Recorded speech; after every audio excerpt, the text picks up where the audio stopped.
नमस्कार दोस्तों, स्वागत है आपका अंतरिक्ष विज्ञान की अगली कड़ी में। आपको मैंने जो कल क्लास पढ़ाई उसमें मुझे बहुत से लोगों के कमेंट मिले, जिसमें से आपका जो रिस्पांस था मिला जुला रहा। अतः आपसे निवेदन है कि आप धैर्य बनाए रखें और आपकी जो टॉपिक वगैरह हैं उनको पूर्ण रूप से अच्छे से कराया जाएगा। और मैं प्रयास करूंगा कि आपके कोई भी प्रश्न हमारे नोट्स या हमारी क्लास से बाहर ना जाए। यदि आपको कोई भी डाउट वगैरह है तो आप कमेंट के माध्यम से हमसे संपर्क करें और उनको आपके डाउट सारे क्लियर कराए जाएंगे। तो अभी तक हमने जो पढ़ा उसकी एक फ्लो चार्ट आपको बनाते हैं, जिसमें देखना हमें कि हमने किन किन महत्वपूर्ण टॉपिकों को अभी पढ़ा है और हमारी जो अगली क्लासें हैं किन किन और जो कौन से वो टॉपिक हैं जिनको अभी आपको पढ़ना बाकी है। तो देखते हैं अंतरिक्ष विज्ञान के महत्वपूर्ण फ्लो चार्ट, जिसके माध्यम से आपको बताएंगे कि आपको कौन कौन से टॉपिक को ध्यान में रखना है और जो आपकी परीक्षा में महत्वपूर्ण साबित होंगे। अंतरिक्ष विज्ञान के महत्वपूर्ण टॉपिक।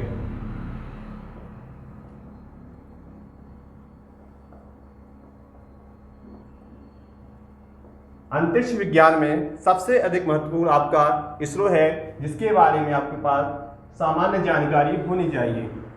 इसरो। इसके बाद जो आपका अगला टॉपिक है वो है किसी भी अंतरिक्ष क्षेत्र में या कोई कार्यक्रम है तो उसके लिए महत्वपूर्ण होता है कि किन्हीं मूलभूत तत्वों पर ध्यान दिया जाए, या वे कौन कौन से मूलभूत तत्व हैं जिनके बिना किसी भी अंतरिक्ष कार्यक्रम को नहीं किया जा सकता है। तो अंतरिक्ष कार्यक्रम के लिए मूलभूत तत्व। इसके बाद प्रमुख सरकार के द्वारा कौन कौन इसरो के माध्यम से किन किन मिशनों पर कार्य किया गया है, या कौन कौन से ऐसे मिशन हैं जो इसरो के द्वारा आगे कराए जाएंगे। तो महत्वपूर्ण मिशन इसरो में देखें, इसकी स्थापना 1969 में की गई, क्योंकि जो इसरो है आपका इससे पहले इसे 1962 में इनकॉस्पर के नाम से जाना जाता था। इसके बाद 1972 में भारत सरकार के द्वारा अंतरिक्ष विभाग की स्थापना की गई, जो कि इसरो की प्रशासनिक इकाई है, या इसरो के लिए प्रशासनिक रूप से कार्य करता है आपका भारत सरकार का अंतरिक्ष विभाग।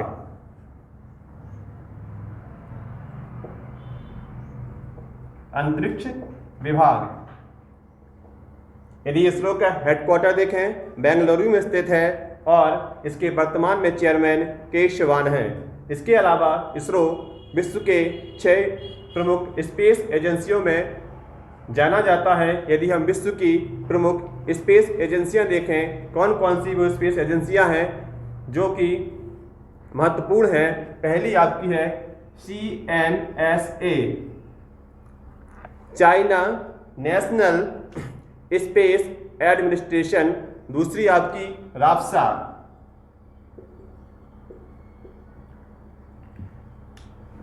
Russian federal space agency. तीसरी आपकी जाक्सा, जापान। जाक्सा आपकी जापान की है। इसके बाद आपकी नासा, ये अमेरिका की, और आपकी अगली है इसरो, जो कि भारत की प्रमुख स्पेस एजेंसी है।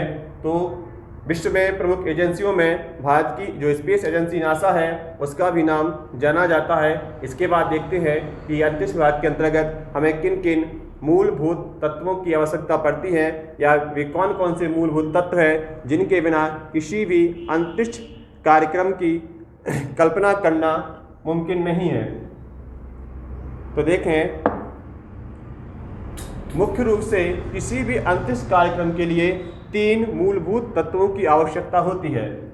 इसमें आपका पहला होता है, मुख्य रूप से आपके 3 हैं। पहला इसमें आपका स्पेसक्राफ्ट,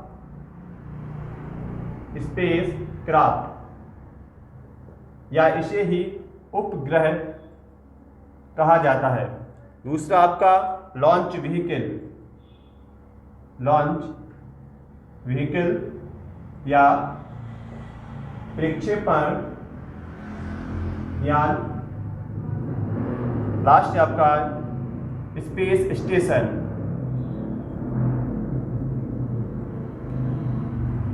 तो स्पेसक्राफ्ट, प्रक्षेपण यान और स्पेस स्टेशन जो उपग्रह होते हैं मुख्य रूप से यह मानव निर्मित और कृत्रिम उपग्रह होते हैं। वैसे देखा जाए तो उपग्रह दो प्रकार के होते हैं, प्राकृतिक और मानव निर्मित।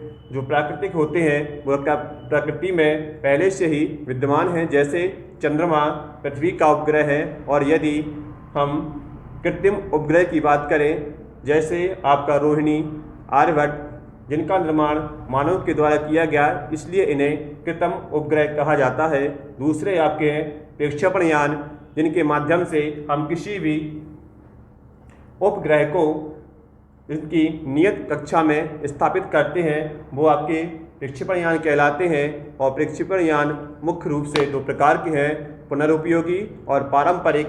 जो पारंपरिक है उनका प्रयोग वर्तमान में किया जा रहा है, और जो पुनरुपयोगी है उसके लिए अभी प्रयास चल रहे हैं कि आने वाले भविष्य में उनका प्रयोग हो सकता है। तो देखें कौन कौन से प्रमुख आपके लॉन्च व्हीकल है। SLV, ASLV, PSLV, GSLV। इसके बाद स्पेस स्टेशन, जहां से किसी भी प्रक्षेपण यान को छोड़ा जाता है, वो आपका स्पेस स्टेशन कहलाते हैं। यह मुख्य रूप से भारत में 3 स्पेस स्टेशन है, जिनमें से आपका TERLS,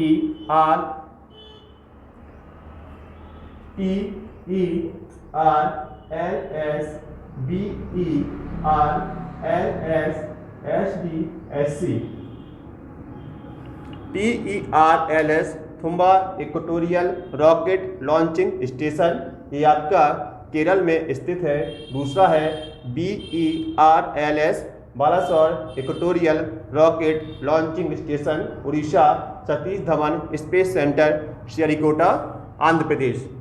इसके बाद आपने जो महत्वपूर्ण मिशन थे उसके अंतर्गत आपने PSLV C-42, PSLV C-42, PSLV C-43, PSLV C-45 गगन मिशन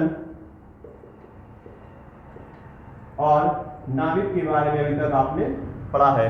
ये आपके जो टॉपिक हैं जो आप अभी तक पढ़ चुके हैं। इसके बाद यदि हम नाविक के बारे में चर्चा करें कि नाविक है क्या, तो यह एक नेविगेशन प्रणाली है। नेविगेशन प्रणाली का अर्थ होता है जिसके जो नाविक है आपका एक नेविगेशन प्रणाली है, और इसके माध्यम से हम किसी भी स्थान या चीज़ के कोई वस्तु है या कोई स्थान है उसकी करंट लोकेशन को ज्ञात कर सकते हैं।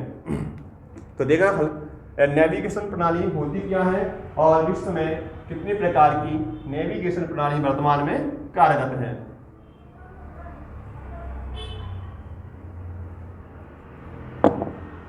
नेविगेशन प्रणालियां, नेविगेशन प्रणाली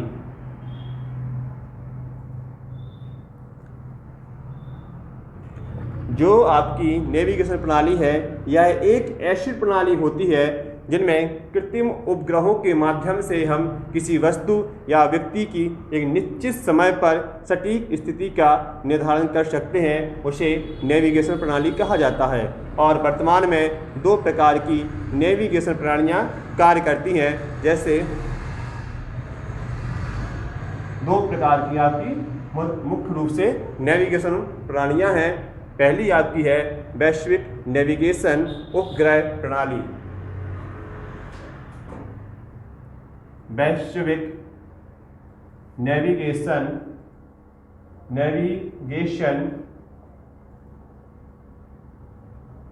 उपग्रह प्रणाली। वैश्विक नेविगेशन उपग्रह प्रणाली यह ऐसी प्रणाली होती हैं जो संपूर्ण वैश्विक क्षेत्र में कार्य करती हैं, जैसे अमेरिका की GPS ग्लोबल पोजीशन सिस्टम। तो वैश्विक नेविगेशन प्रणालियाँ सारे विश्व में या कहीं पर भी इनके माध्यम से हम किसी भी वस्तु या व्यक्ति की करंट लोकेशन को ज्ञात आसानी से कर सकते हैं। दूसरी होती है आपकी क्षेत्रीय नेविगेशन उपग्रह प्रणाली। क्षेत्रीय नेविगेशन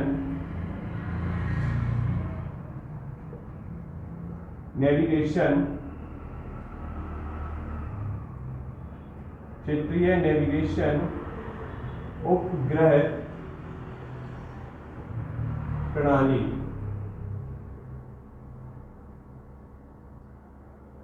क्षेत्रीय नेविगेशन उपग्रह प्रणाली और जो आपकी क्षेत्रीय नेविगेशन प्रणाली है यह किसी एक क्षेत्र विशेष में कार्य करती है, जो कि एक एरिया जिनका फिक्स होता है उसी क्षेत्र के अंतर्गत ये किसी व्यक्ति या वस्तु की करंट लोकेशन को बता सकते हैं। जैसे भारत के द्वारा अभी वर्तमान में नाविक को छोड़ा गया। नाविक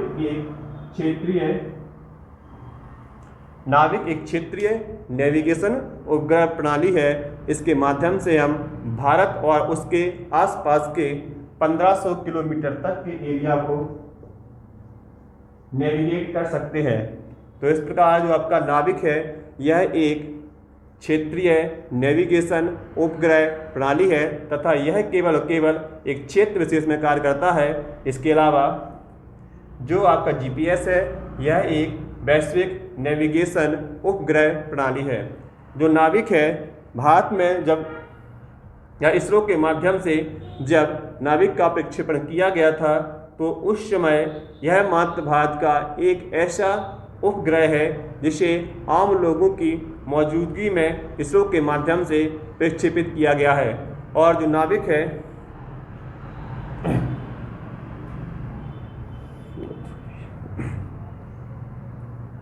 तो आपकी ये नेविगेशन प्रणाली हो गई वैश्विक और क्षेत्रीय नेविगेशन प्रणालियाँ।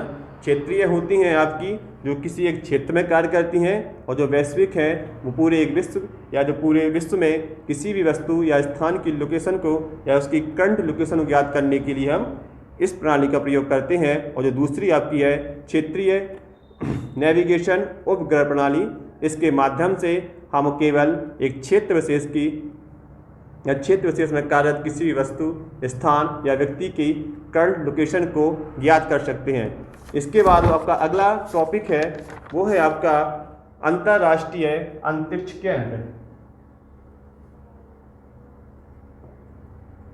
अंतर्राष्ट्रीय अंतरिक्ष केंद्र। अंतर्राष्ट्रीय अंतरिक्ष केंद्र या international space station. International space station.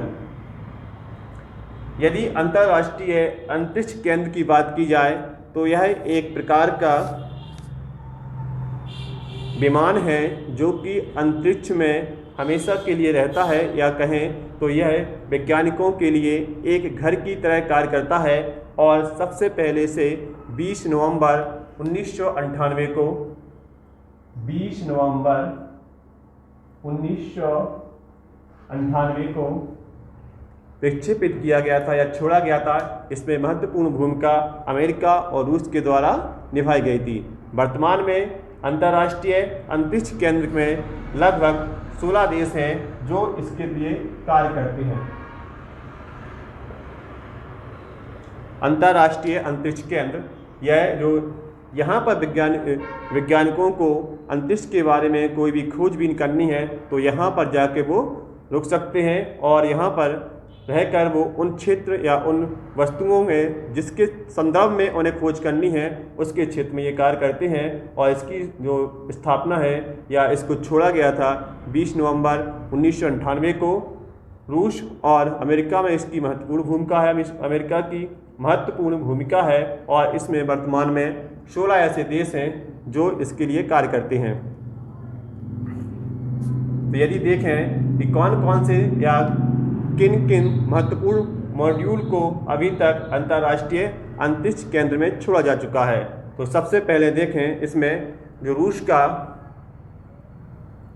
महत्वपूर्ण है या रूस ने सबसे पहले अपना कंट्रोल मॉड्यूल ज़राया को यहाँ पर भेजा।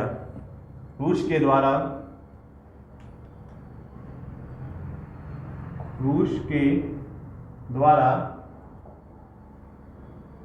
कंट्रोल मॉड्यूल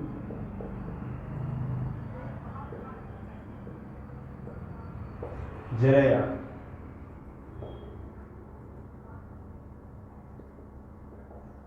को भेजा गया था। तो जो अंतर्राष्ट्रीय अंतरिक्ष केंद्र है यह आकाश में उड़ते हुए विमान है जिसे पृथ्वी की सबसे निचली कक्षा में स्थापित किया जाता है और यहाँ पर रह के वैज्ञानिक अपनी खोजबीन का कार्य करते हैं। और सबसे पहले से 20 नवंबर 1998 को छोड़ा गया था, जिसमें वर्तमान में 16 देश सम्मिलित हैं और रूस के द्वारा यहाँ पर सबसे पहले अपना कंट्रोल मॉड्यूल ज़राया को भेजा गया था। और यहाँ पर यदि कोई भी देश अपना कंट्रोल मॉड्यूल भेजता है तो यहाँ पर ये देश या जो मॉड्यूल है वो AI टेक्निक के माध्यम से आपस में जुड़ते हैं। AI आर्टिफिशियल इंटेलिजेंट के माध्यम से ये जो मॉड्यूल होते हैं आपस में कनेक्ट हो जाते हैं। और यहाँ पर सबसे पहले सन 2000 में 2 नवंबर 2000 में वैज्ञानिकों के क्रू मेंबर को यहाँ पर भेजा गया था। अभी हाल ही में आपके फरवरी 2020 में यहाँ से अमेरिकी वैज्ञानिक क्रिस्टीना कोच वापस लौट कर आई हैं। और यह जो क्रिस्टीना कोच है यहाँ पर रहने वाली विश्व में सबसे अधिक लंबे समय तक रहने वाली महिला व्यक्ति बन चुकी हैं, जो यहाँ पर सबसे अधिक लंबे समय तक जिन्होंने अंतर्राष्ट्रीय अंतरिक्ष केंद्र में अपना समय बिताया। क्रिस्टीना कोच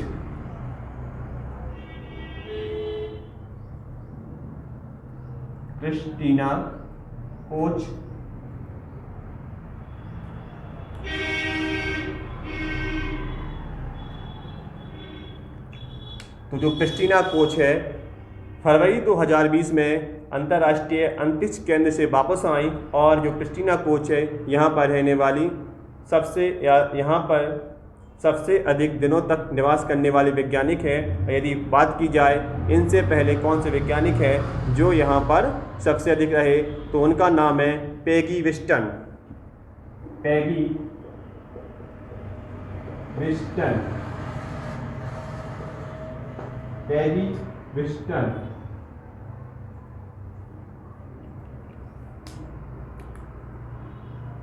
आपका जो अंतर्राष्ट्रीय अंतरिक्ष केंद्र है यह मुख्य रूप से विमान होते हैं जो पृथ्वी की ऊपरी कक्षाओं में स्थापित होते हैं। और यह एक प्रकार का घर होते हैं जहां पर वैज्ञानिक रहते हैं तथा वहीं पर अपनी खोजबीन का कार्य करते हैं। और जो अंतर्राष्ट्रीय अंतरिक्ष केंद्र है इसकी स्थापना सबसे पहले 20 नवंबर 1998 को की गई थी, जिनमें रूस और अमेरिका का महत्वपूर्ण योगदान रहा। इसके बाद 2 नवंबर सन 2000 में वैज्ञानिकों का पहला क्रू सबसे पहले वैज्ञानिकों को यहाँ पर भेजा गया, या जो 2 नवंबर को डेट है जहाँ से वैज्ञानिक यहाँ पर रहे। इसके बाद सबसे अधिक यहाँ पर रहने वाले वैज्ञानिक आपकी क्रिस्टीना कोच हैं जो महिला हैं और अमेरिका की नासा एजेंसी के माध्यम से उनको भेजा गया था। दूसरे आपके यदि इनसे पहले देखें कि कौन से ऐसे वैज्ञानिक हैं जो सबसे अधिक अंतरिक्ष केंद्र में रहे हैं, वो आपके पैगी विस्टन हैं। इसके बाद आप देखना है कि कौन कौन से या भारत में वह कौन कौन सी अंतरिक्ष यात्राएं रहीं जो मील का पत्थर साबित हुई। भारत की प्रमुख अंतरिक्ष, अगली हेडिंग है आपकी भारत की अंतरिक्ष यात्रा या भारत के प्रमुख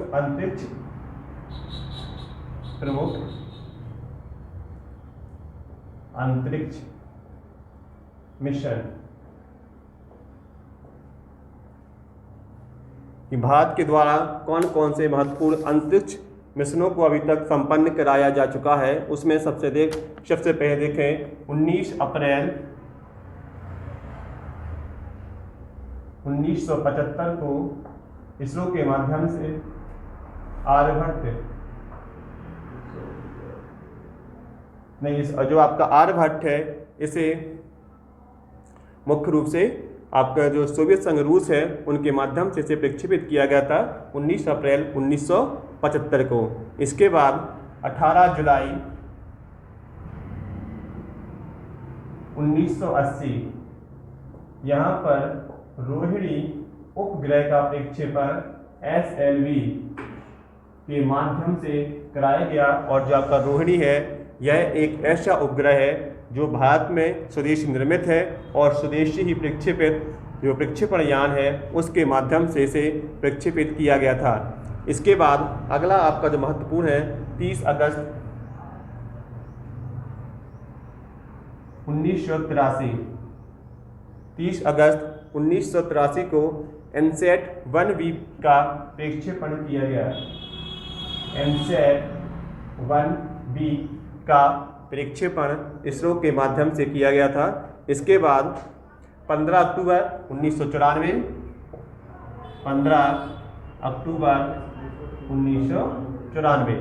15 अक्टूबर 1994 को पहली बार PSLV का प्रक्षेपण किया गया। PSLV का प्रक्षेपण इसरो के माध्यम से किया गया था। इसके बाद आपका 12 सितंबर 2002 को कल्पना प्रथम 12 सितंबर सन 2002 को कल्पना प्रथम का प्रक्षेपण किया गया। और यह जो भारतीय वैज्ञानिक या भारतीय मूल की वैज्ञानिक कल्पना चावला थी उनके सम्मान में इसको इसरो के माध्यम से प्रक्षेपित किया गया था। इसके बाद अगला आपका महत्वपूर्ण मिशन था 20 सितंबर 2004 20 सितंबर 2004 को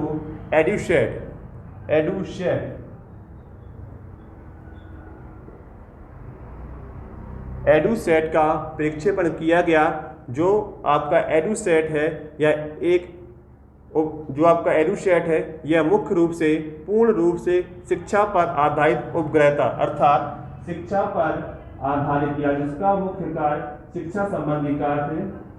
शिक्षा संबंधी कार्य जो एडुसेट है कि मुख्य रूप से इसका कार्य क्या था, केवल शिक्षा संबंधित कार्य करना एडुसेट का मुख्य उद्देश्य था। इसके बाद अगला जो आपका कार्य जो अगला मुख्य उपग्रह था वो आपका था 22 दिसंबर 2005 को प्रक्षेपित किया गया। 22 दिसंबर 2005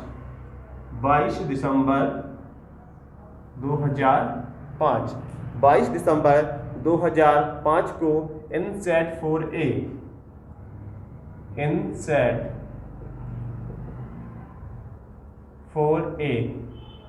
का प्रक्षेपण किया गया। और यह वो उपग्रह था जिसके माध्यम से DTH direct to home service की सुविधाएं उपलब्ध कराई गई, जो आपका 22 दिसंबर 2005 को लॉन्च किया गया इनसैट 4A। इसी के साथ ही भारत में डायरेक्ट टू होम जो आपके टीवी चैनल वगैरह है उनके लिए इनसैट 4A का प्रक्षेपण 22 दिसंबर 2005 को कराया गया था। इसके बाद अगला आपका जो महत्वपूर्ण मिशन है 22 अक्टूबर 2008 चंद्रयान प्रथम। यहाँ पर भारत ने पहली बार चंद्रमा के लिए अपना मिशन भेजा। दूसरा है आपका 24 सितंबर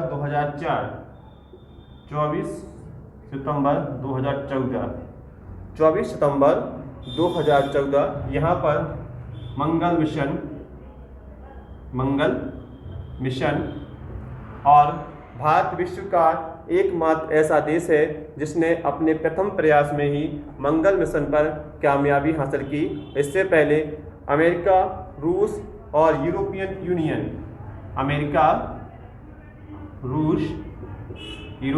यूनियन के द्वारा मंगल पर मिशन भेजे जा चुके हैं, परंतु ये देश अपने प्रथम प्रयास में मंगल पर मिशन भेजने में सफल नहीं हुए हैं। और जो आपका भारत है, पहले ही प्रयास में इनके द्वारा मंगल पर जो मिशन भेजा गया वो सक्सेसफुल रहा।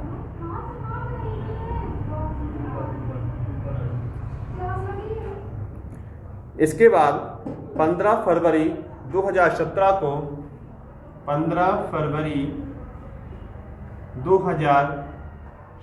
को इसरो के द्वारा 107 उपग्रहों को 104 उपग्रहों को एक साथ प्रक्षेपण करने का कार्य संपन्न कराया गया। तो यदि हम इसरो के यदि प्रारंभ से देखें अभी तक कौन कौन से ऐसे मिशन हैं जिन्होंने भारत की आर्थिक और विश्व में अपनी एक अलग पहचान बनाई है, तो देखते हैं। सबसे पहले 19 अप्रैल 1975 को आर्यभट्ट का प्रक्षेपण यूरोपियन संघ यूनियन के द्वारा किया, जो आपका रशिया है उसके माध्यम से किया गया था। इसके बाद 18 जुलाई 1980 को रोहिणी का प्रक्षेपण SLV-3 के माध्यम से कराया गया। अगला है आपका 30 अगस्त 1983 को एनसेट 1B का, और 15 अक्टूबर 1994 को PSLV का प्रथम प्रक्षेपण कराया गया। और इसी के साथ ही जो PSLV प्रणाली है या PSLV प्रक्षेपण यानों का प्रारंभ उपग्रहों को ले जाने में प्रारंभ किसका किया गया। दूसरा आपका है 12 सितंबर 2002 को कल्पना फर्स्ट का प्रक्षेपण इसरो के माध्यम से किया गया। इसके बाद 20 सितंबर 2004 को एरोसेट का प्रक्षेपण किया गया, जो पूर्ण रूप से शिक्षा पर आधारित था। इसके पश्चात 22 दिसंबर 2005 को एनसेट 4A को लॉन्च किया गया, जो मुख्य रूप से DTH डायरेक्ट टू होम जो सेवाएं हैं या जो आपके टीवी चैनल है उनके लिए 22 दिसंबर 2005 को एनसेट 4A का प्रक्षेपण कराया गया। 22 अक्टूबर 2008 को चंद्रयान फर्स्ट का प्रक्षेपण कराया गया, जहां पर इसरो के माध्यम से चंद्रमा पर अपने उपग्रह को भेजा गया।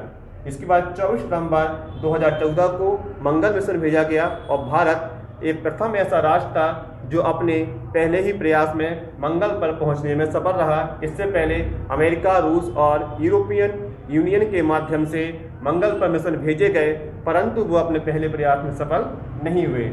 इसके बाद 15 फरवरी सन 2017 को इसरो के माध्यम से पहली बार 104 सैटेलाइट को एक साथ अंतरिक्ष में भेजा गया, और यहाँ से जो भारत जो इसरो है उसकी क्षमताएं विश्व में एक महाशक्ति के रूप में उभर कर सामने आया कि जिन्होंने अपने 104 उपग्रहों को एक साथ प्रक्षेपित करने का कार्य किया।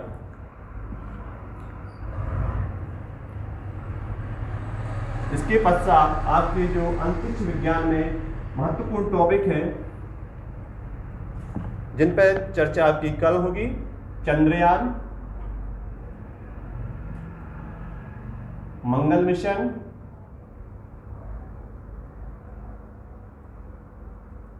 और इसरो के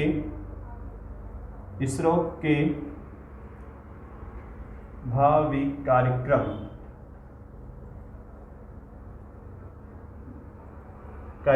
और प्रमुख वैज्ञानिक।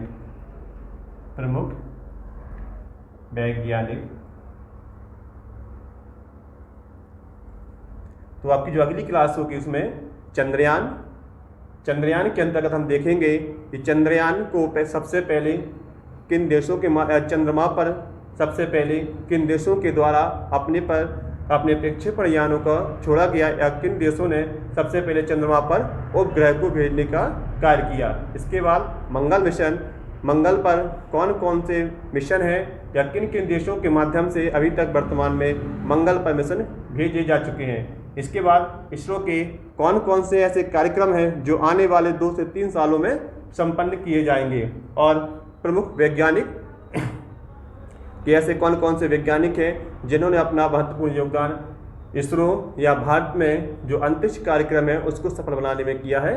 तो ये आपकी अगली क्लास में होंगे, चंद्रयान, मंगल मिशन, इसरो के भावी कार्यक्रम और प्रमुख वैज्ञानिक। और यदि आपको कोई डाउट वगैरह हो तो आप कमेंट के माध्यम से हमसे पूछ सकते हैं, और जहाँ पर भी आपको समझ में नहीं आया ऐसी बात हो तो आप बेफिक्र होकर कमेंट करें और बताएं, और आपकी जो क्लास होंगी उन्हें अच्छे से अच्छा करने का प्रयास किया जाएगा। और आपकी जो आने वाले एग्ज़ाम है, हमारी प्रयास रहेगा पूरा हमारा कि आपके जो प्रश्न अधिकतम हो हमारी क्लास और नोट्स के माध्यम से आपको प्राप्त हो। धन्यवाद।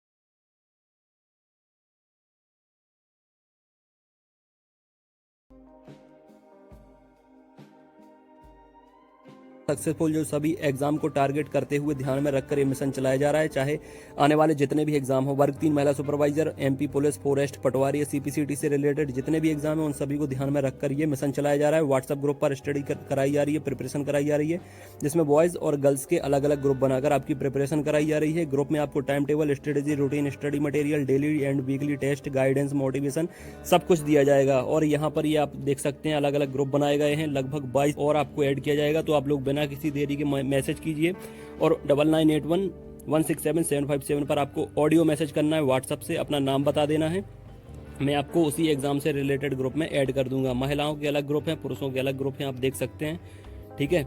और इसके साथ साथ strategy, routine, syllabus, complete plan आपकी स्टडी के लिए, ताकि आप लोग बेस्ट रैंक हासिल कर सको यहाँ पर, ठीक है। आपकी तैयारी के साथ ही आपको पता लग जाता है कि आप अब अच्छी मेरिट हासिल करने वाले हो, क्योंकि यहाँ पर आपको टाइम टेबल दिया जाता है। हर एग्जाम का अलग टाइम टेबल होता है जो 7 दिन में बदलता रहता है। जुड़ने से आपको फायदा क्या मिलेगा? Time table, strategy, routine, study material, daily weekly test, guidance, motivation सब आपको मिलता रहेगा। जुड़ने के लिए आपको 99811677 और 757 ये व्हाट्सअप नंबर है, इस पर आपको ऑडियो से नाम बता देना है अपना, और किस एग्जाम के लिए आपको जुड़ना है वो भी मुझे बता देंगे तो मैं आपको जोड़ लूंगा। सभी एग्जाम की प्रिपरेशन कराई जाती है, सभी एग्जाम की ऑनलाइन ऑफलाइन टेस्ट सीरीज मिलती है, नोट्स मिलते हैं तो आप ले सकते हैं। ये सारा कुछ आप देख सकते हैं। कम से कम 1000 से ज़्यादा स्टूडेंट वर्ग 3 की प्रिपरेशन लगातार कर रहे हैं, जिनने नोट्स मंगाए हैं। 5000 से ज़्यादा स्टूडेंट मेल और फीमेल ग्रुप में जुड़े हैं। खासकर एमपीटीईटी के लिए टाइम टेबल दिया गया है उन्हें, और एमपीटीईटी के लिए जो स्पेशल नोट्स बनाए गए हैं, पीईबी जो सिलेबस है उसके हिसाब से उसको लेकर पढ़ना आप जरूर शुरू करें, क्योंकि उससे पीईबी सिलेबस पूरा कंप्लीट कवर किया गया है। मार्केट में ऐसी कोई बुक नहीं है जो सिलेबस को कवर करे और इतना बेहतरीन स्टडी मटेरियल आपको दिया जाए, जिसमें शानदार पेडागोजी भी दी गई है जो 15 नंबर की आने वाली है, और बाकी आपका जो 15 नंबर का अलग पार्ट है वो भी इसमें अच्छे से कवर आपका हो जाएगा। नोट्स लेने के लिए आप इंदौर में आ सकते हैं, हैंड टू हैंड भी ले सकते हैं, छतरपुर में भी ले सकते हैं। हैंड टू हैंड आपको कम कीमत में वो तुरंत मिल जाएंगे, बाकी आप अपने घर पे भी मंगा सकते हैं स्पीड पोस्ट से। उसके लिए भी मुझे 9981167757 पर मैसेज कर दें। छतरपुर का जो ऑफिस है वो छत्रसाल बुंदेलखंड यूनिवर्सिटी के सामने है।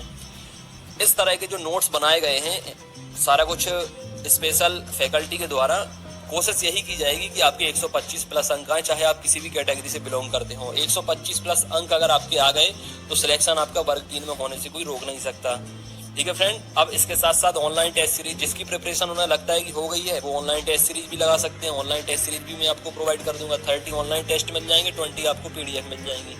ये ऑफिस है हमारे छतरपुर का। यहाँ पर ये आपका चैनल है। प्यार देने के लिए, सपोर्ट देने के लिए बहुत बहुत शुक्रिया आपका। चैनल को सब्सक्राइब कर सकते हैं, जुड़ सकते हैं जितने भी नए मेंबर हैं, और पुराने मेंबर को परिवार का हिस्सा बनने के लिए शुक्रिया फ्रेंड्स। अपनी सेहत का ख्याल रखें, कोरोना से बच कर रहें। God bless you, all the best and take care.